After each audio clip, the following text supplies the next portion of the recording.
চাঁদপুরে দেশের অন্যতম প্রধান ইলিশ অবতরণ কেন্দ্র বড় স্টেশন মাছঘাট সংকটের মুখে। গেল বছরের জানুয়ারি মাস থেকে ইলিশের সরবরাহ ক্রমশ কমতে শুরু করে।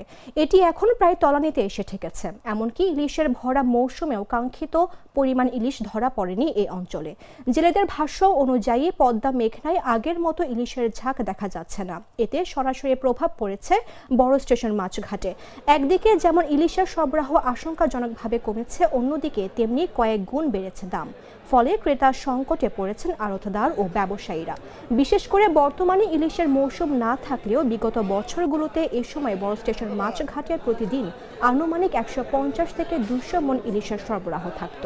কিন্তু এবার সেই চিত্র পুরোপুরি বদলে গেছে। বর্তমানে দৈনিক সরবরাহ 20 মণেও পৌঁছাচ্ছে না, যা এই মাছঘাটের ইতিহাসে বিরল। সরবরাহ কমে যাওয়ার ইলিশের দামও সাধারণ মানুষের নাগালের বাইরে চলে গেছে। বাজারে বর্তমানে 1 কেজি ওজনের একটি ইলিশ বিক্রি হচ্ছে 4000 থেকে 4500 টাকায়। মাঝারি ও ছোট আকারের ইলিশও উচ্চ মূল্যে বিক্রি হওয়ায় সাধারণ ভোক্তারা ইলিশ কেনা থেকে মুখ ফিরিয়ে নিচ্ছেন।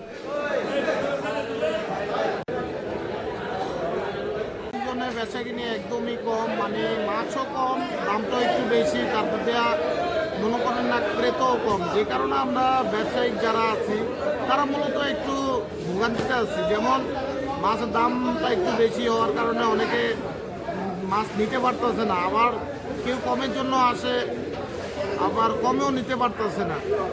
আমরা ব্যবসায়িক যারা আছি তারা সবসময়ই চাই যেন মাছের দাম মাছ বেশি থাকুক, দামটা যাতে কম হয়।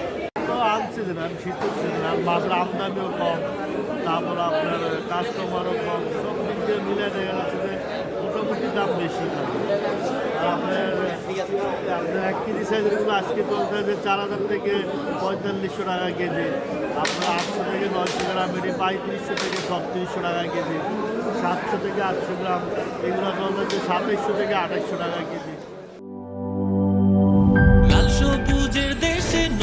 রঙের বেশে ঘরে বাহিরে সাজানো বলকে রেইনবো রেইনবো রেইনবো পেইন্টস রে সাশ্রয়ী দামে দেয়াল রাঙায় রেইনবো সবার রং সবার ঘরে ঘরে rainbow Rainbow Paints, the color of joy.